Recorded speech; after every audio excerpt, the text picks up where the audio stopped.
cái bé mối gì đó có nó kia nó chỉ có khổ rồi để nó mất phải sự cái đồng món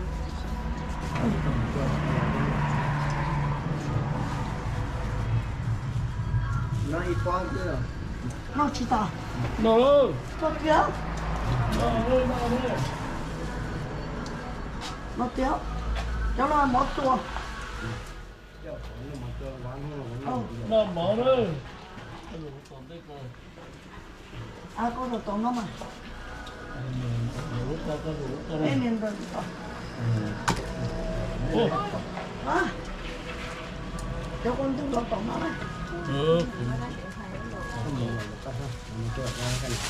nhà sử dụng nhà đây rồi là cho nó để school nó để nó ra yêu người đi đó tôi bỏ lại cho đi đây thì mình thấy chỉ cảm nó cho nó này là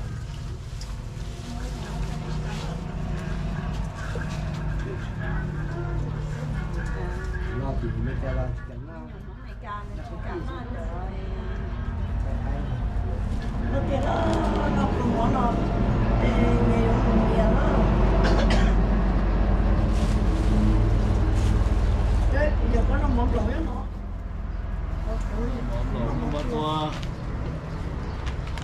để thử cho con này mất nói biết đâu tiếp không thể ta này để ô tao có tiền rồi thế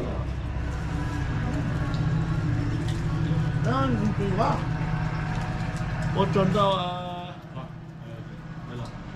mùa thế giờ gì thế cho mình xài cái cho này tao thấy là của con đâu con còn cho nữa mình tu cho mình nha cái nó cho cứ cho niệm xài cho nên cho sạch tế nè chả nó bé lợn luôn cái tiền cho một cái cái lợn nó nên có mình mò gì xu lúc nó nên chơi ở non cho cho nó trong cứ sành hết tiền cả nên số sạch tế nên ba nữa để uống nên sữa được cho bé nó nên cho cái còn nên tu cái non nên cho nó lại tê ở nên uống lần để nên sạch tê để bé nó cho nên chơi hồng cho nên chi nữa qua mà thứ hai chỉ tàu luôn là thứ sáu qua liền họ rồi nói chơi nó chơi sinh giải muốn thấy à chỉ hay yon giải nông sư yon giải li rau mùa sông nữa sông rau mùa rau nè mùa rau sông nên sai màอยู่ตัวอยู่ปะเป้หมอเนี่ยเนี่ยต้องตัว bé bữa yo sinh chi bé bữa yo sinh bỏ là trong một năm kia nhận ra rồi á để cho tay sợ rồi luôn bên trong nó nữa bé yo năng sư bé yo cho sẽ còn được nghe được đâu bé bỏ sinh chi yo sinh chi nè bé nó bé yo cho chúng bé chết tên chi thì trở trong đồ luôn ra khẩu đi món hàng sản phẩm khẩu lúc xưa thì nó được cho bé yo cho chúng này cho lúc cái rồi này bé nhau ok chỉ thả là để xuống bò nó rồi từ đây chỉ cho này nên chế này từ sa chỉ ta là đó thì nó kể là thì đợt này tên mình tu mình xài tên nhà tên sinh tử cho mùa cho phao là xưa cho nhiệt tài nhiệt lo nhiệt giờ đó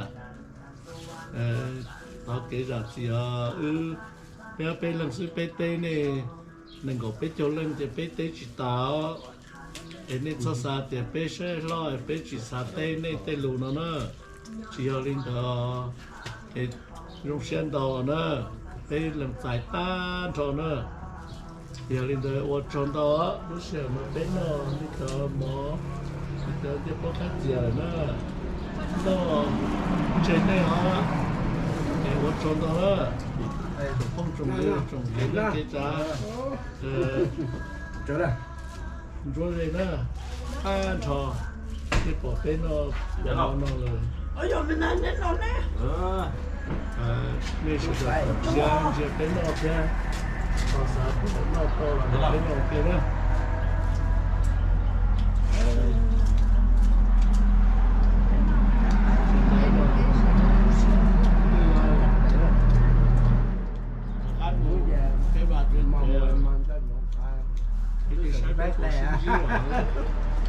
bây giờ phải cũng ăn cho chị nên do là nó tụi nhập vào tay nó thế để khỏi tới nó nên tầm do nó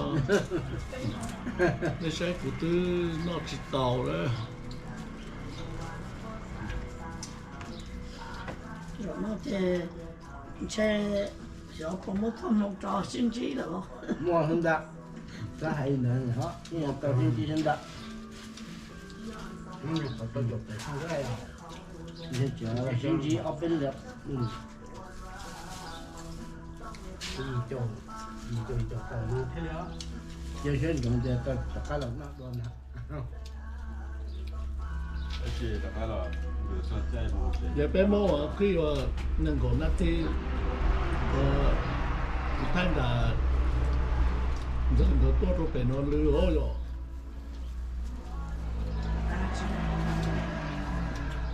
mò hấp hậu với cái dù mất lừa dù mất trút được không lại đấy tại được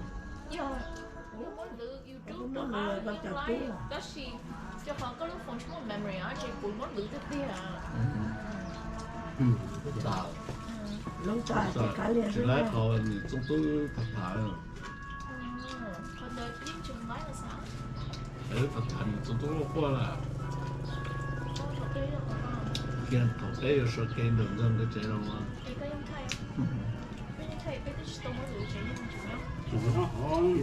nó tiền tú không nó tiền bê rồi giờ nó mà nữa nó tới lại rồi nhưng mà phải xin mà kiểu sao chuẩn chỉ đấy rồi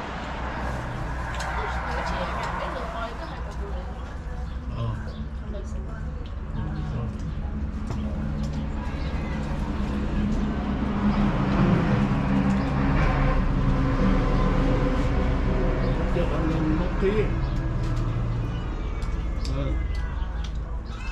và của thuốc mùa nên nó người chỉ có sách của nó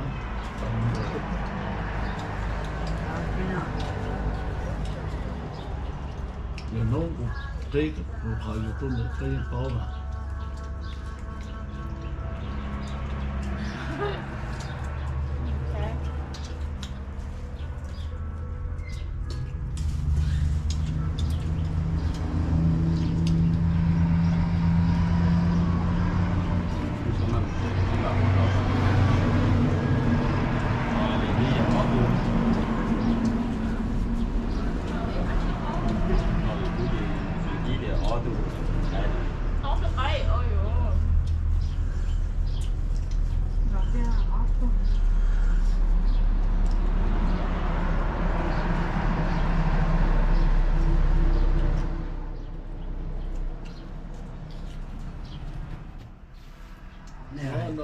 của ai đó nó một câu ra là nó một chỗ là cái hai nữa muốn chữ gì hai nữa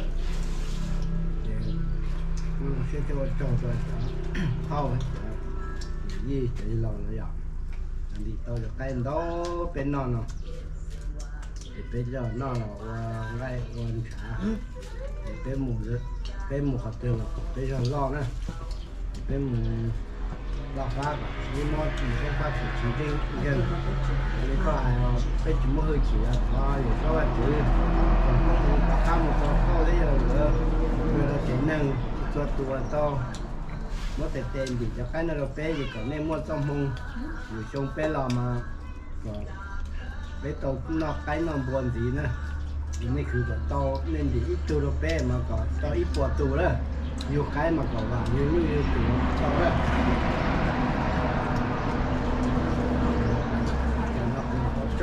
cá chập rồi em phải đặt đó cái cá thò thì cũng đi thò khổ hại này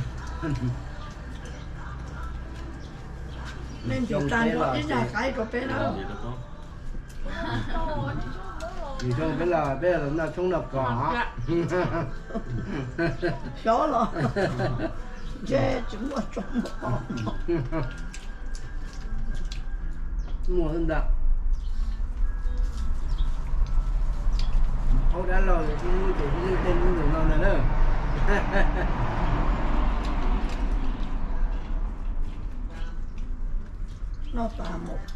nó tà một hộ cái nhà cái của bên nó tà lợi trong cái Thế nên nó có lo sự sai thì cũng mà sai. không một thiên định đó áp lực sự phật chế rồi bây giờ cho nó để cho xuống đây nó tối thôi nó đó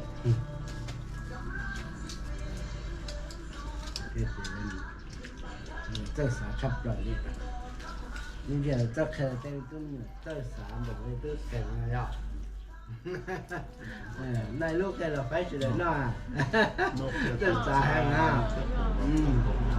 nó cho mình nói cho sao Rất khai là tên nó cũng rất rất xa nó là nó to nó tạt cá nó nè tự do phát hiện về trường cả tự nhiên vậy đó cái tôi được mà này hết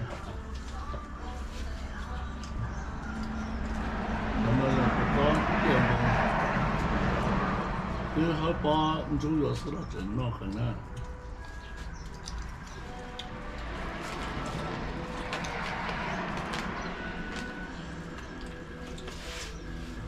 nên nó cả tết từ America rồi nè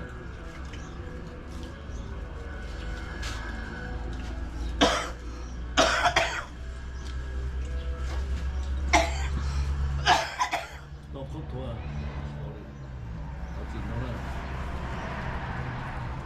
nó tổn tuổi nó chụp một con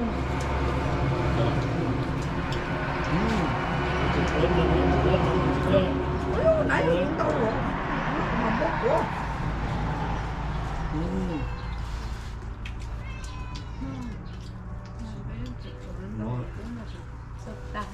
số mùa tốt tốt muốn cái nó sẵn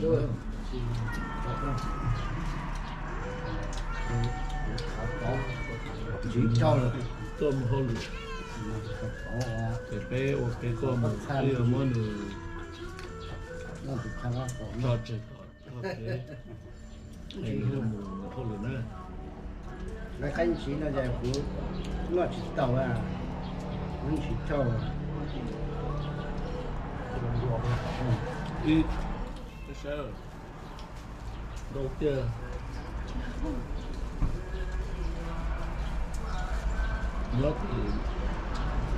nhớ thì mình cả tụt stop của cái đâu mà nói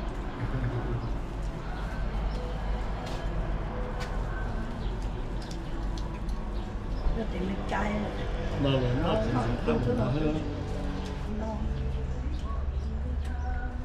nó thì mà chúng nó cũng biết có cái nó ốc cũng sẽ cho chơi cái cờ cá rồi nó cái ra cái à thì nó họ sẽ nó cho có cái nó thì nó có cái cái nó cho nó cho ra cái tôi lấy cho chung đầu này đầu này vào lên cái cột cũng được nó sẽ cái đấy tụ lại cho một cái cho chống hả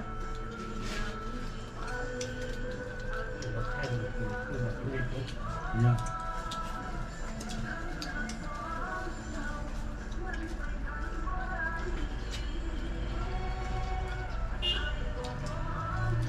cái gì nó được có làm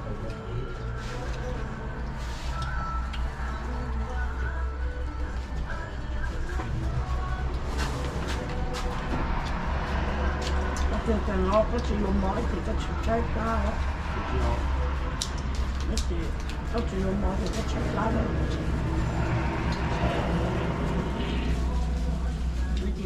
chỉ trong thôi.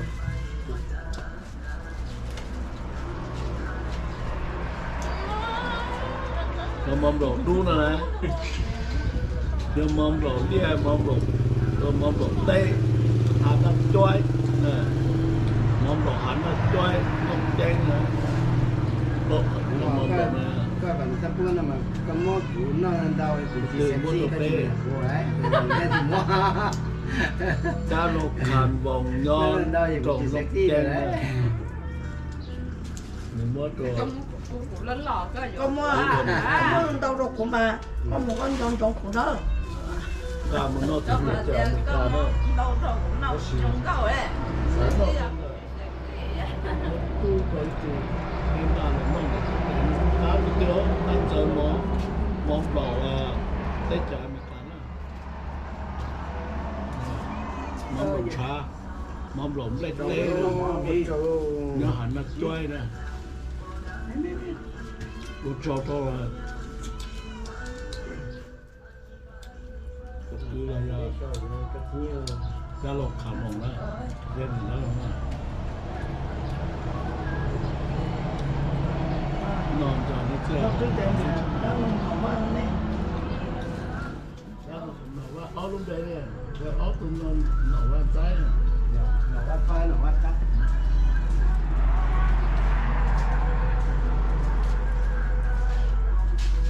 Nhớ áo gì đó rồi.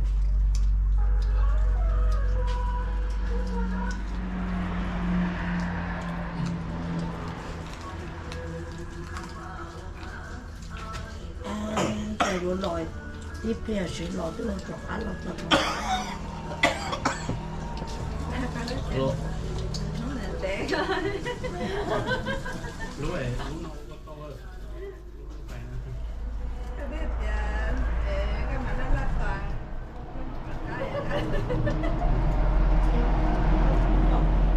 Cho chấm là bé.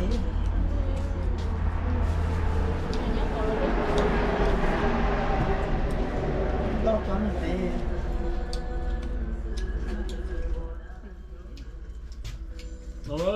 tao cần sushi quê của nó rất nhiều cũng sẽ tay ở trong kia Cũng là của mama của chúng nó xe. đó là thấy cái đấy là sao cái thôi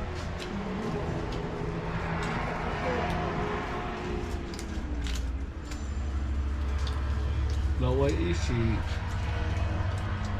năng đi năng cả phong độ để xem cho số cái chỉ số đông Nó tiếc là nó chỉ nó tiếc mình tới mà. sản lúa sản nước sản trong sản cỏ sản thôi mày mò này chị tới rồi cái tin năng cam đó là cái sai lỡ đi là đi ra cái gì cái đấy chế mình không cái cho mình không chế rồi đóng cái tiền tụ bao cả thế chỉ bao cả là lúa hồ du luôn gì nó sẽ chỉ cho ta Để tôi bên cả ý ra cái là nó tan cho. Trong là nó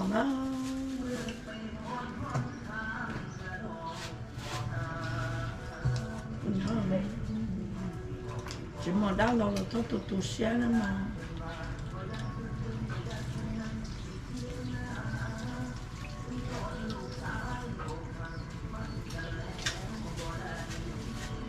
ở quay này thì tụi số nó ta tất cả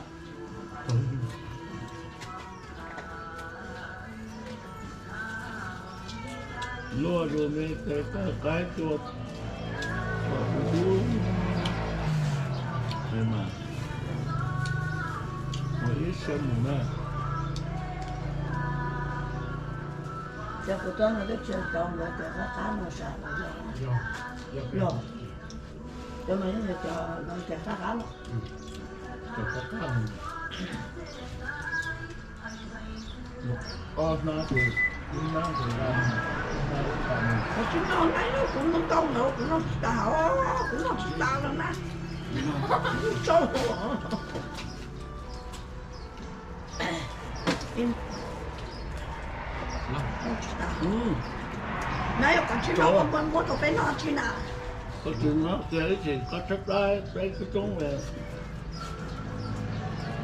bên ta thì nó kể mà xem nó có một phật đấy nó tới phơi đi nó đó có người có mỏ nè đi có mỗi chỉ cái mà đi trong có mỏ nó luôn nó tiền mình tú đó chỉ có ý là một con sạch lá họ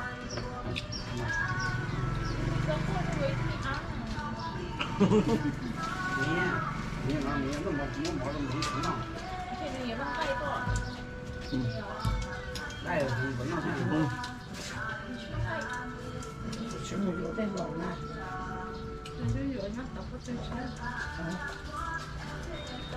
chỉ một chỗ là mình xả tổng cái rồi nó phải như con đâu như con để đồ lửa lá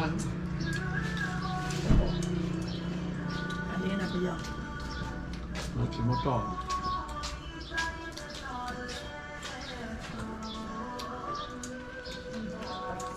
một con lấy một con lấy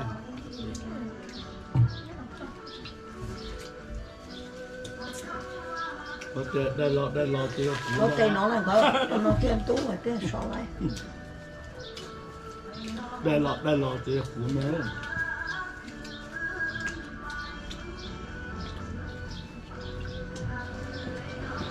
nói ôi giờ đó cái đủ chế Cho chung nên- một trò sao để tới to hôm nó ứ mất khen cỏ đúng luôn mà mua hồ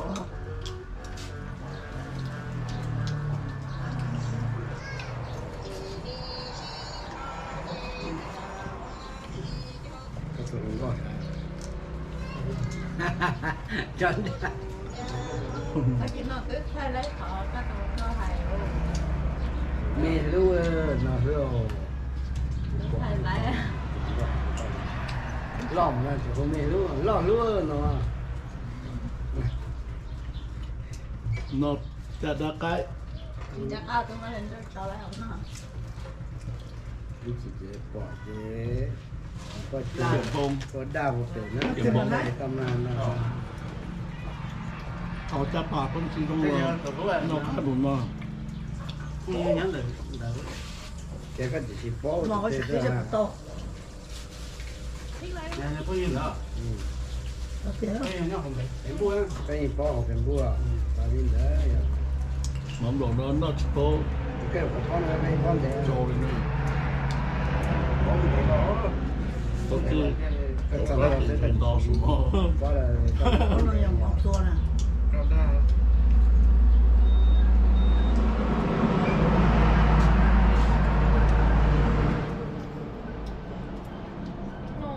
và thiết cha là cho à xin nó để bên nó để nó cái bị số nó cái tiền nó không tham massage đi không tham massage nữa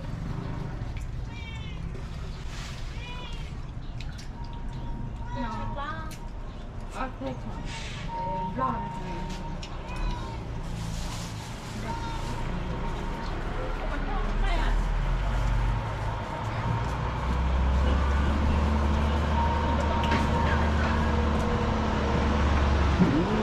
nên chỉ nói à thì đó chỉ đó một cái nó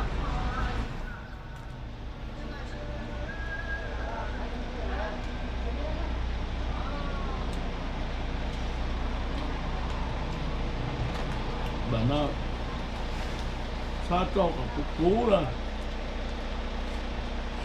sát cho cả cú cái cho trong cái tiền đó cái nó thải rồi cái nó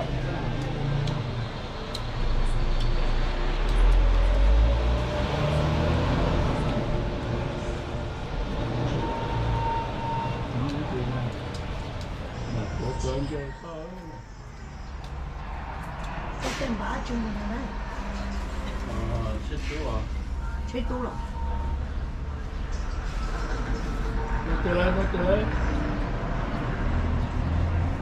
nó có cho trò trồng còn phát thà tao sắp các là bạn lên tới đó còn bữa hậu viên một thế thế đã bữa hậu viên cái gì mà muốn tóc Ô con pui đã Mà rồi. tụi cái ô kia. Thế sao cái giờ cái con đã rồi nó bây giờ.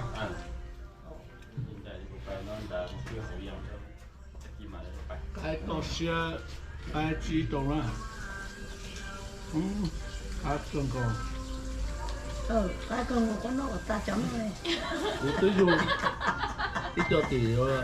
Cái chờ mình cá bột như Ta thế. cho nó. Một cái cô là cái nọ không? Cá con của nó kìa. Nó ta cho nó cho. Nó. Đó cái không cứ ta đi. Thì tí đường nó hơn mấy cái nó này. Có tụi là cá sao? Đấy chứ con là con một của nó mới chỉ có nó. Chắc không? Chị đúng nè. Có cái một bự tệ ở nó học bên một bự chế à. Chú cha chia đó nè. Nó bên bự chế là có cái bự chế à. Nè cho mà chia đó nè. Cụ mà chưa lấy cha đó của. Bên trong là bên một bự chế à. Nhưng giờ thì mà chia đó nè. Nè nhỏ mồm chia thế. Ôi dồi, đấy chỉ một cái đấy bên trong tôi bên thọ thế này. Ta. rồi cho thay lại đúng kia thôi à ta đi ô cho ta đi tao liền Cho ta. 用这次了，你用镜头个长个 battery， 你用爆开它。 cho lên bỏ và ta cứ cho trong đầu Con còn không nói chỉ tôi nó.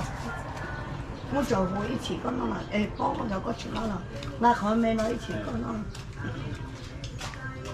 Của con còn thế đồng nó cao. Một con. Một. Ok. Các bạn. Chúng ta trở lại mất con kia hết. Nói chuyện này. Để. Chắc chắn không được làm nói. Ô, mồm lộn xạ. Chắc chắn nó tiếng nam choai. Chỉ dùng không dùng như chỉ dùng cái công ty chỉ tóm nó là cái kia là cái chồng của lọt tôi cái kiểu nó là quyền là hẳn nói á nếu mà lại ông ở bên rồi cái tin nó là ở biển mà nếu chỉ haiกินข้าวเด้อ chỉ dùng cái công ty mà เออ để chỉ cũng lại ông bên rồi เจียวแรงแล้วเข้าอ่ะขึ้นรถเตต้ากินที่กันมันนะน่าจะเจอเดี๋ยวเป็นที่เก่าอยู่ยุ่งเลยก็ถือว่าเป็นหยอดละมั้งเออเราไม่เราเป็นหยอดชาลีเลย Tụi nó theo món mì cáo. Tụi nó chuyên món mì cáo. Ô tụi nó lát chỉ dài này, đó tụi nó dùng món blog.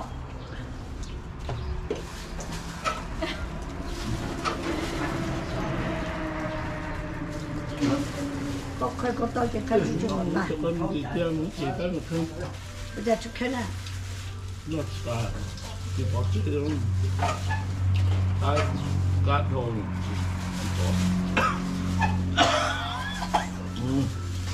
cá bồn nữa Có nó cá nè. bồn nó không bao bồn chỉ rồi cá bồn nó không bao bồn nó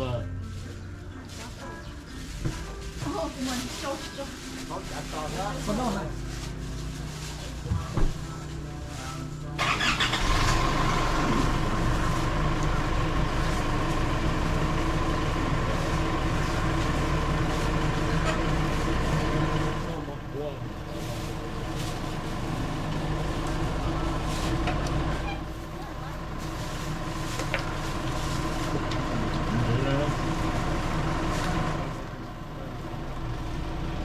Chỉ nó nè.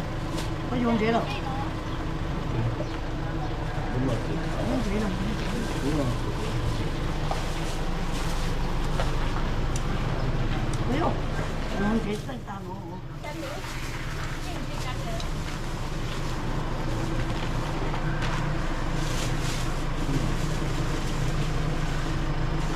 我讲到呢，我真的搞不了，别闹，嘟嘟，闹嘟嘟，闹慢慢。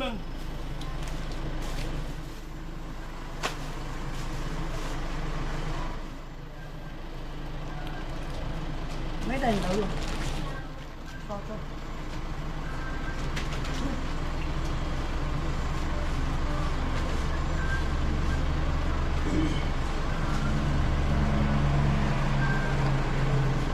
lần đầu tiênผมโดนทีนะโดนหลายทีนะเจ้าดูไอ้ยังจะตรงกับตัวดีนะ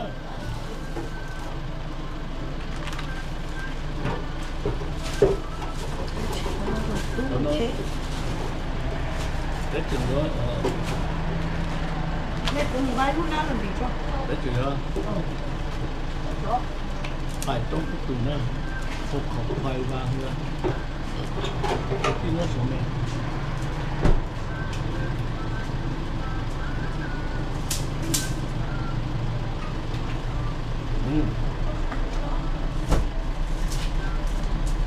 một cái trong nói thì có từ đã đặt xuống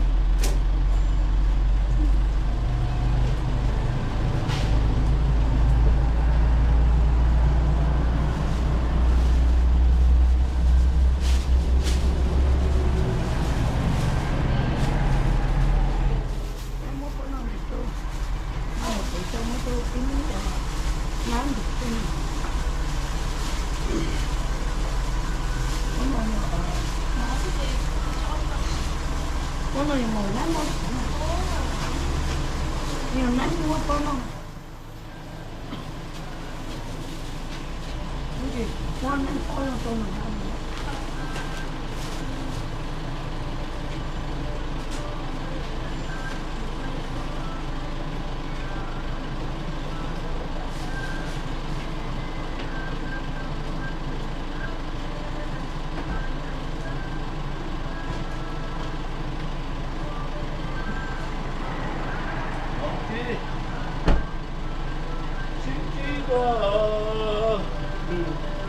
bạn nó con được qua bé